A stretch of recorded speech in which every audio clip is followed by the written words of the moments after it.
Le combi flow. Ouais. Donc on touche pas aux 3 points hydrauliques.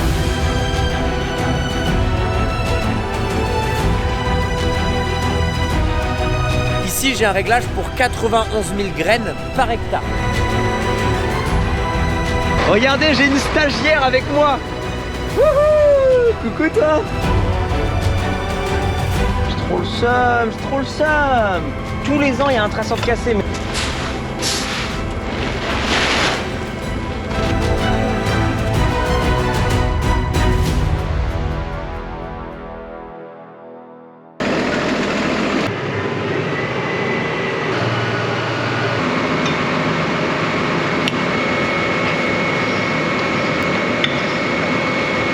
De quoi?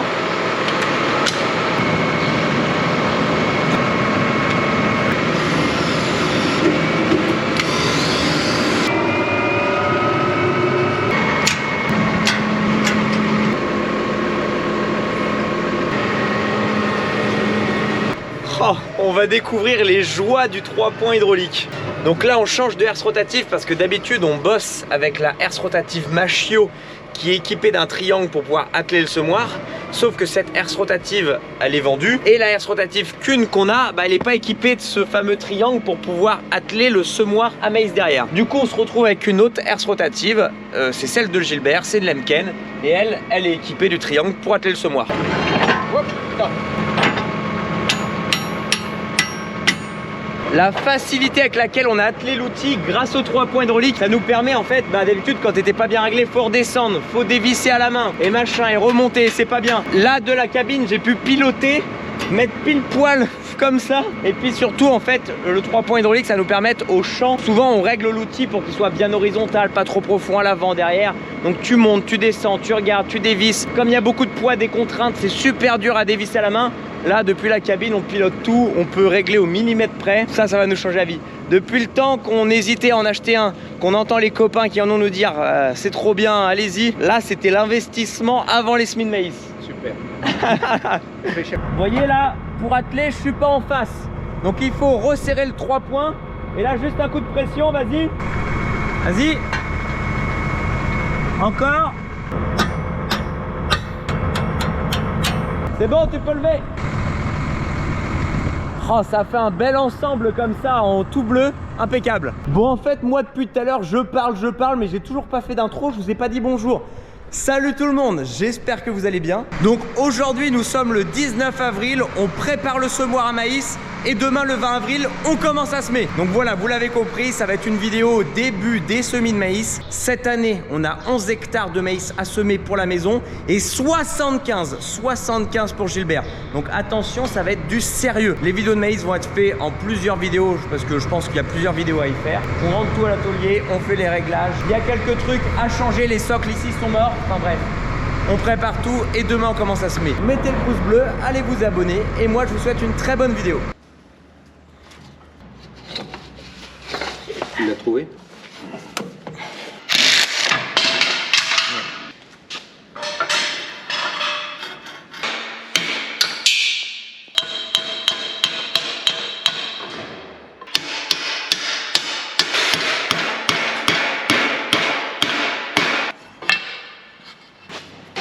Bon les amis, le semoir est prêt, les croissants sont achetés. Le père est en train de mettre les semences dans la voiture. Le tracteur avec l'azote est prêt aussi parce que oui, on épand de l'azote liquide juste avant de semer. La direction chez Gilbert, on va arriver pile poil pour le café. Journée ultra intense, j'ai commencé super tôt ce matin. J'ai déjà pulvérisé sur 25 hectares de blé qui étaient à 25 km de la ferme. Fallait boucler tout ça avant de passer au semis de maïs. Donc là, on peut y aller. Ok. Allez chef, c'est parti. Dans la dernière vidéo, je disais que la grosse période des pulvés va commencer. Là, elle a vraiment commencé. Là, ça pique là. Bon, nous voici arrivés chez Gilbert. Donc là, on décharge les semences. On a pris le café. Bon, là, on a tout un tas de semences. On a du Magento, on a du Colossalis, du 3888. Bref, là, en première étape, sur les 75 hectares, on va commencer par semer 15 hectares avant la période de pluie. Donc, il pleut samedi. On a 2 jours pour semer 15 hectares. Donc, ça va le faire largement. Mais comme on est assez en avance, enfin on n'est pas en avance, on est dans les premiers qui semontent du maïs. Du coup on va faire le choix de semer une variété tardive qui a un indice de précocité qui est plus tardif quoi. Là dans mes variétés, mes indices de précocité elles varient entre 240 et 270. Plus mon indice de précocité va être élevé en chiffres, plus ça va être tardif. C'est compliqué ce que je vous explique, mais c'est comme ça que ça marche. Donc là forcément les premiers maïs qu'on sème, comme ils vont être implantés plus longtemps dans le temps, ils vont avoir le temps d'accumuler plus de sommes de température que les maïs qu'on va semer plus tard. Du coup, on va décider de semer les plus tardifs. Comme ça, ils auront eu les sommes de température nécessaires. Et plus tard on sèmera les précoces. Et eux comme ils sont plus précoces, ils auront besoin de moins de température que les tardifs. Bon, vous avez capté les bails de choix de date de semis en fonction des précocités quoi. Donc voilà, on va commencer par les plus tardifs. On va commencer par le 3888 qui est une variété qui a une bonne vigueur de départ. Donc en plus comme il fait encore un peu froid, les sols peuvent être froids en ce moment. Donc c'est pas plus mal s'il y a une petite vigueur de départ quoi. On fout de l'azote liquide directement sur le champ qui sera incorporé dans le sol grâce à la herse rotative. Comme ça voilà, on apporte l'azote de cette manière là. On va mettre de l'engrais starter pour bien booster le maïs parce que oui, comme il fait froid, comme on est tôt dans la saison, si on met pas ce qu'il faut, le maïs va mettre beaucoup de temps à se développer, va végéter, peut avoir froid, va violacer. Et s'il met beaucoup de temps avant de se développer, il va être très facilement exposé aux nuisibles, ravageurs, et a beaucoup plus de chances de se faire défoncer s'il met du temps avant de se développer quoi. On déplie ça, on change les buses.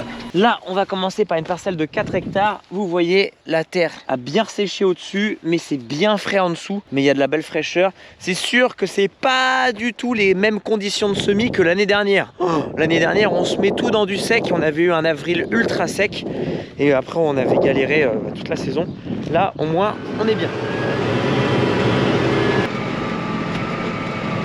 Tout vous dire, j'ai pensé à Drastic Classicisme de Carole Laroux. Du coup, on va commencer par la variété 3888 qui est une variété à 270 d'indice de précocité. Pourquoi c'est en sac comme ça? Parce que la semence a été retraitée en dehors des sacs. On remplit tout, on met l'engrais starter. Oh putain, ils auraient pu les faire plus légers les sacs. Allez, marque les verres pelleteuses.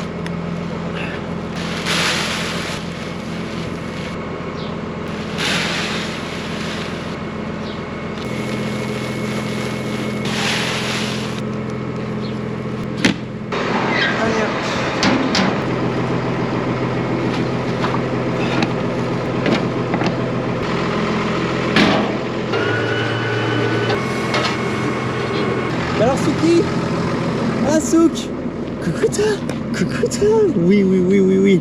C'est toi qui conduis le tracteur cet après-midi, tu viens avec moi ou pas? Un petit tour de tracteur, Elle va lécher les délivrances de vaches et après elle vient me faire la bise. Il y en a encore, ils vont me dire, Marc, il existe des systèmes où tu perces le sac, tu prends avec le télesco et ça se vide tout seul. Oui, mais on n'a pas ça.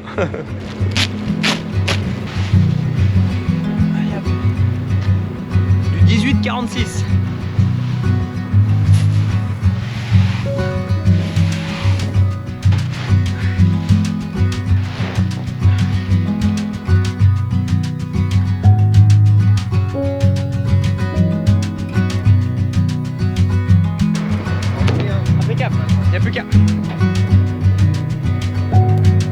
Le tracteur il se lève un peu quand même.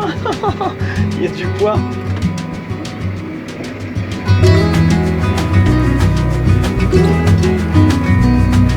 Pétard, j'arrivais pas à tourner, le tracteur était debout.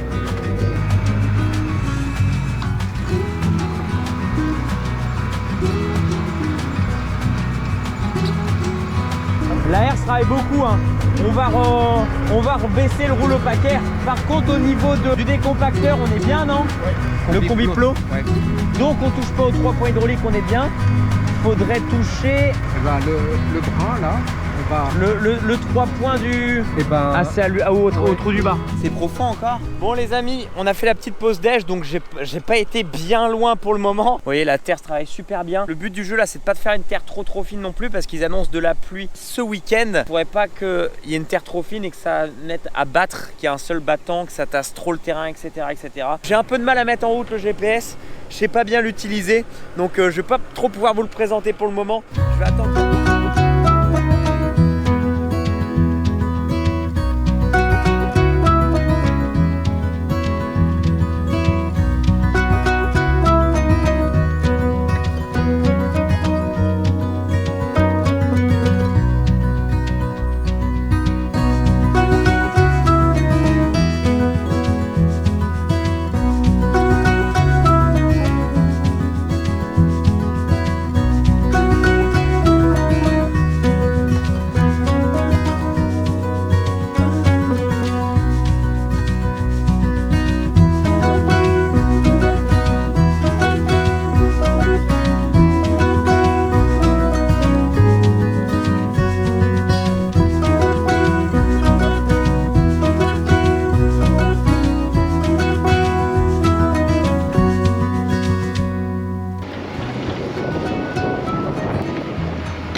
Allez, changement de champ pour moi, j'ai fait 4 hectares en 4-5 heures.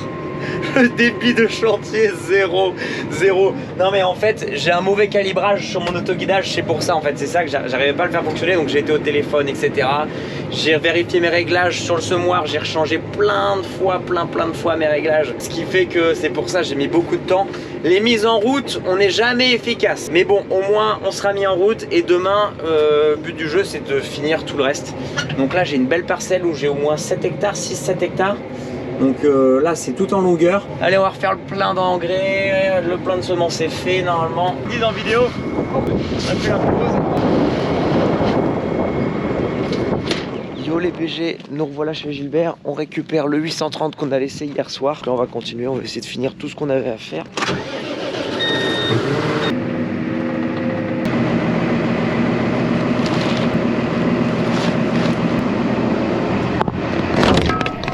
Voici dans le champ où il y a aussi 0,5 hectares de tulipes. L'année dernière, j'en avais déjà parlé, Gilbert fait ça tous les ans. Là, il y a 40 000 bulbes de tulipes qui ont été plantés, qui sont à la destination pour la recherche contre le cancer. Tout simplement, il y a des bénévoles qui viennent les cueillir. Il y a la grande route passante, il y a des gens qui s'arrêtent pour venir en chercher en échange d'un don de 10 €. C'est en partenariat avec l'association Le Lions Club, mais il y a plein d'assauts. Qui que vous êtes comme asso, vous pouvez vous lancer dans ce genre de projet. Notamment, je pense aux JA, aux jeunes agriculteurs. Vous pouvez toujours trouver 0,5 hectares de terre, ça se trouve facilement. Ça se plante en hiver, ça se récolte en avril. Et après, vous pouvez semer tranquillement votre maïs. Souvent, les JA, ça vous arrive de chercher des projets à mener. Voici une idée de projet que vous pouvez mener. C'est tout bon, c'est bien, c'est pour la recherche contre le cancer. Donc là, ça va directement au centre Baclès à Caen. Donc là, pour le moment, c'est pas en fleurs puisqu'il fait froid, mais peut-être que tout à l'heure, quand il y aura un peu de soleil, normalement, tout devrait s'ouvrir, il y aura de belles couleurs. Bref, on refait le plein d'engrais et nous, on continue le champ ici. Bon les amis, bon oui, vous allez vous poser la question, mais pourquoi tu n'utilises pas l'autoguidage, ça marche pas? Si, ça marche très bien. Alex de Prodi, Alex de Vienne en sont très contents. Sauf que moi, il y a un calibrage que j'ai pas pigé. Du coup, j'attends le technicien qui va tout me recalibrer correctement. Parce que je pense que j'ai déréglé des trucs sans faire exprès. Donc il va venir me tout recalibrer. Donc je pourrais pas l'utiliser maintenant, on l'utilisera dans une prochaine vidéo. Bref, en tout cas, et hier je me suis fait un thermos entier de café et j'y ai pas touché une seule goutte, mais vraiment pas une goutte. Là je me dis, ce matin je reviens dans le tracteur, ça va être froid dégueulasse. C'est encore chaud. Les gourdes comme ça, c'est trop efficace, c'est vraiment efficace. Du coup je fais tout à la main, ça fait bizarre de tout faire à la main, je suis plus habitué, moi je suis un gros céréalier de plaine à tout faire au GPS d'habitude. Au moins je suis un peu moins sur mon téléphone parce que c'est vrai que quand t'as le GPS et des longues lignes droites comme ça, bah, je suis beaucoup sur le téléphone. Alors je fais pas du moins bon boulot parce que je suis sur le téléphone, hein. Le boulot est tout aussi bon parce que bah, ça va parfaitement droit. Mais par contre c'est vrai que je m'abrutis pas mal au téléphone quoi. Là c'est bien, j'écoute un peu plus la radio, je suis dans mes pensées, je refais le monde dans ma tête. Donc c'est pas plus mal quoi, ça permet de reconnecter aussi avec la terre et moins avec le téléphone.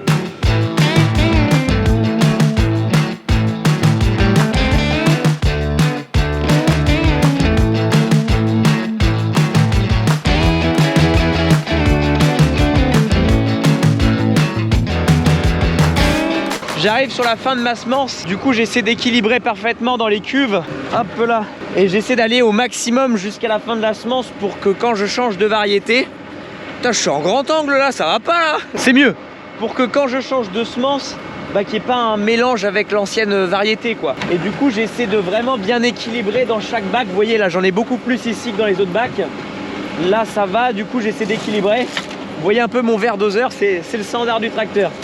J'utilise jamais le standard du tracteur, ça. C'est mon verre doseur pour équilibrer. On n'est pas trop mal. Bon, petit récapitulatif pour ceux qui n'étaient pas encore là il y a un an où j'ai expliqué c'était quoi le semoir. C'est un semoir monograine, c'est-à-dire qu'il va semer graine par graine. C'est pas comme le semoir de blé où ça te balance tout, une dose par hectare, un peu au pif là. Vraiment, mes graines vont se déposer une par une tous les 14,5 cm. Vous voyez ici, toutes les graines viennent se déposer, sont aspirées par un système de dépression et vont être déposées en fait dans le sillon juste en bas. Donc les graines, on les sème là tous les 14,5 cm, on peut les semer plus ou moins proches en fonction de la densité qu'on veut par hectare. Ici j'ai un réglage pour 91 000 graines par hectare. Si on va en mettre plus ou moins, on fait varier avec un système de pignon ici, la chaîne, et donc ça varie la vitesse de rotation du disque que vous venez de voir. Ici nous sommes en écartement de 75 cm. Ici vous pouvez observer ma graine qui est tombée dans le sillon, roue plombeuse derrière, ça appuie, c'est impeccable. Et puis ici les descentes d'engrais. L'engrais est positionné à côté de la graine. La descente n'est pas positionnée pile poil en face de la descente, c'est un peu à côté. Il faut que l'engrais soit à une certaine distance de la graine pour éviter que ça brûle la graine. Il va y avoir un effet quand même abrasif de l'azote qui peut, quand la graine se développe, ça peut un peu la brûler quoi. La graine va germer, les racines vont se développer et les racines vont aller chercher l'engrais qui est positionné juste à côté. Bon allez, cette fois-ci c'est bon. Arrivé à ce stade là, il n'y aura plus de démélange. Je n'ai pas envie de trop jouer avec le feu parce que ça c'est un coup à se retrouver avec 100 mètres de passe-mé et de pas savoir où on est. Donc changement de semence. Donc on était avec une semence qui avait un indice de 270 et là on va passer avec une semence qui a un indice de 240, donc un peu plus précoce. Hop, tellement pratique cette masse, franchement j'emmène tout. J'étais à la ferme de Gilbert ce matin, j'ai tout emmené là-dedans, bim bam boum. Il n'y a plus le temps de niaiser maintenant.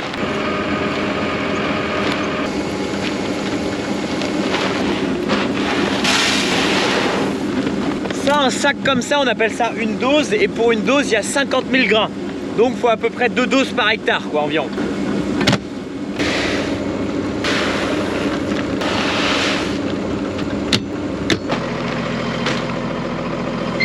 Avec ma belle caisse bien peinte là, elle est belle la peinture hein. Allez. Regardez, j'ai une stagiaire avec moi. Wouhou! Coucou toi. Ça va? Oh oui. Oh là là là là, qu'est-ce que je suis bien là. Dans le tracteur. Hop, tu vas là?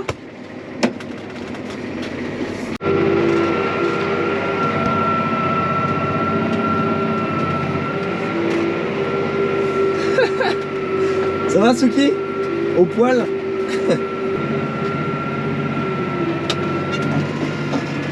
Hop là.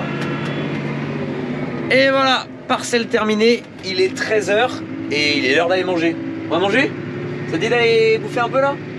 Et après on va aller manger, c'est parti. Wouhou, ça fonce. Allez, Zou, tu vas réussir à descendre ou pas? Oui. J'étais en train de mettre des semences dans la masse, tu vois, à la ferme là. Et je monte dans le tracteur et je vois quoi sur le siège? C'est Suki qui était montée toute seule sur le siège, donc elle a envie de venir se balader toute seule. C'est extra.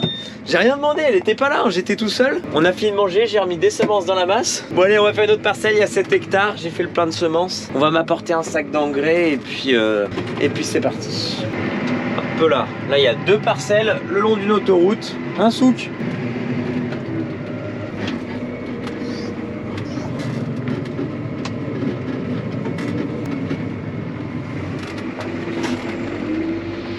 Petite pause, j'ai un petit rendez-vous d'1 heure là. Regardez, il y a Suki. Et il y a Mehdi là qui est juste là en train de faire du lisier. Ça fait un gros engin. Gros chantier. Il apporte du lisier avant de semer les maïs. Mon père est venu me chercher, là j'ai un petit rendez-vous. Et après, on continue.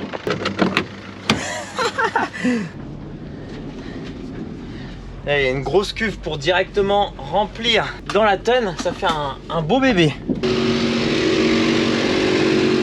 Bon les Marc, ça va pas là, faut se remettre au boulot. Faut finir de semer ce soir parce que demain ils annoncent de la pluie. Bon ça va pas être méchant, ils annoncent 3-4 mm donc ça va pas nuire au semis qu'on vient de faire. Mais par contre on pourra plus semer quoi. Ils annoncent un peu de pluie comme ça tous les jours.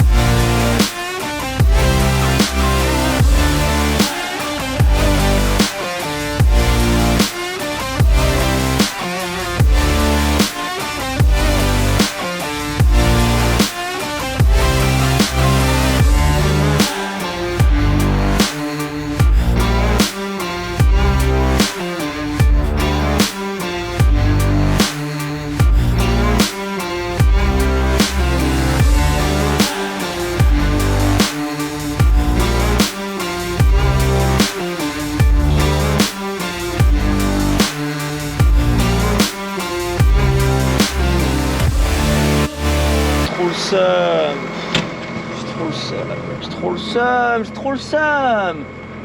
Tous les ans, il y a un traceur de cassé, mais là, c'est de ma faute. Là, je pensais que ça passait, puis ça a touché la traverse et ça a pété. Je suis trop con, je suis vraiment trop con. Je suis vraiment débile. C'est sûr que ça passait pas. En plus, l'autre porte, je l'ai passé, j'ai bien fait attention. Toujours à faire attention, mais c'est quand tu fais attention que tu fais plus attention. Ça veut rien dire ce que je viens de dire, mais putain, je suis trop con.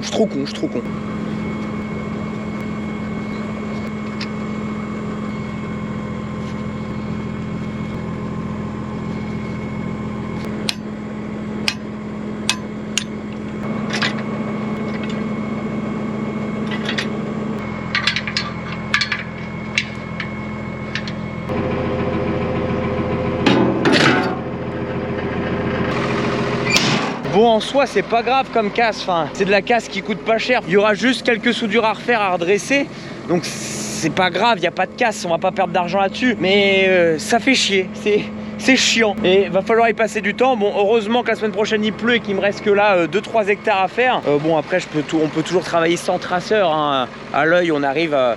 Quand on a un bon œil et qu'on est bien concentré, sans traceur, on arrive toujours à se mettre bien droit et bien parallèle. Mais c'est chiant, c'est les trucs imprévus. Et du coup, va falloir y passer une demi-journée à l'atelier à faire ça. Bon, heureusement qu'il pleut la semaine prochaine et qu'on va avoir le temps de faire ça, quoi. C'est du travail qu'on se rajoute, quoi. Je suis rentré dans la parcelle et la première chose que j'ai faite, je me suis dit, ok, je commence par quel bout? Je commence par le bord de haie ici, là-bas. Enfin, j'étais déjà concentré dans quel sens j'allais commencer le champ. Et du coup, j'étais plus concentré sur mon entrée, qui était quand même assez étroite. Et mes traceurs, bah du coup, je les avais pas repliés parce que je me suis dit, bon, ça va passer, quoi. Et du coup, le traceur a tapé dans la traverse de chemin de fer. Faut d'abord se concentrer à rentrer dans le champ et après on se concentre à savoir de quel sens on prend la parcelle. Il y a des priorités, faut pas aller trop vite, Marc. Il est 19h30, je pense que j'en ai au moins encore pour 2 heures. Bon, cette fois-ci rien de cassé. Et il y a des couleurs de fou ce soir, coucher de soleil, et c'est incre. On se rend pas bien compte à la GoPro, mais il y a des couleurs de fou furieux. Dernière ligne droite, il me reste les fourrières du grand champ à faire. Gilbert m'a rapporté 4 doses, c'est impeccable. Parce que là, oh, il m'en restait encore un tout petit peu. J'étais juste... Et on va finir de vider le sac. Comme ça, on sera tout bon.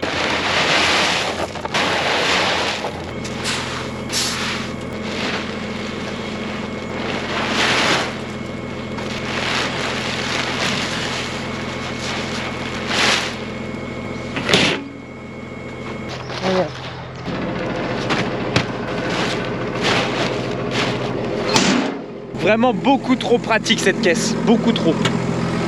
On commence à y voir rien du tout. On va mettre les phares.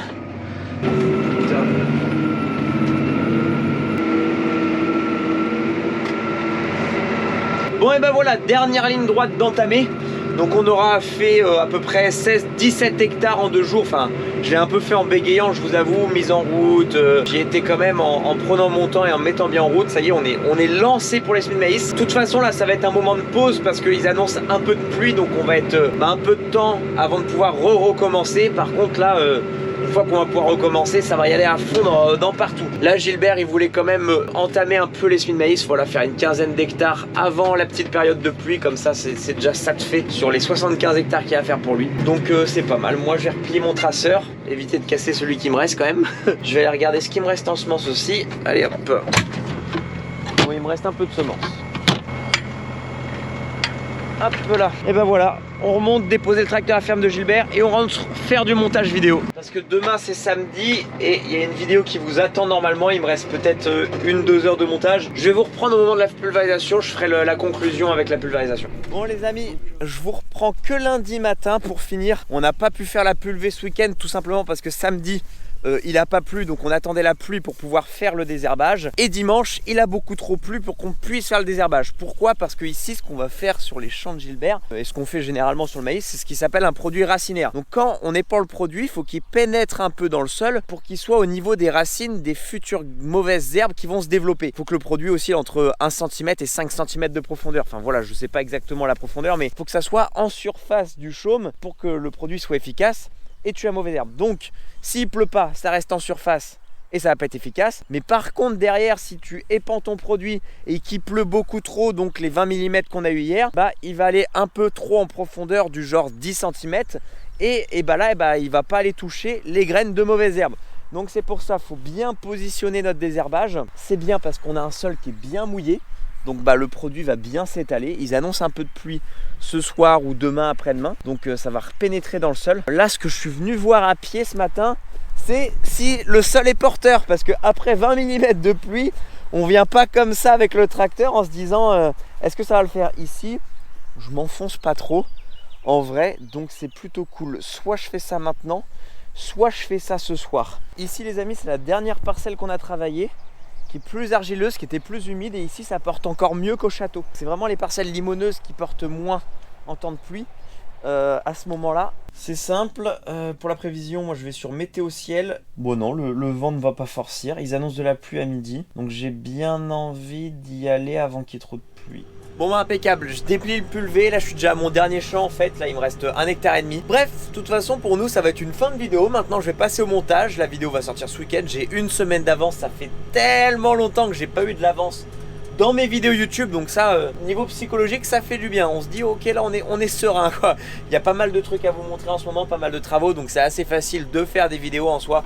La période la plus difficile, en fait, c'est quand on n'a pas trop de trucs à faire sur la ferme, donc on est là, bon, on fait quoi, donc c'est pour ça que j'avais pas trop de vidéos dernièrement. Donc voilà, n'oubliez pas de mettre le pouce bleu, d'aller vous abonner. Merci d'avoir regardé. De toute façon, je vous aime tous. En ce moment, on est quasiment chaque semaine en tendance sur YouTube. C'est un truc de fou furieux. Enfin, avoir le monde agricole comme ça qui est aussi bien représenté grâce à vous, juste merci. Allez, à dans la prochaine!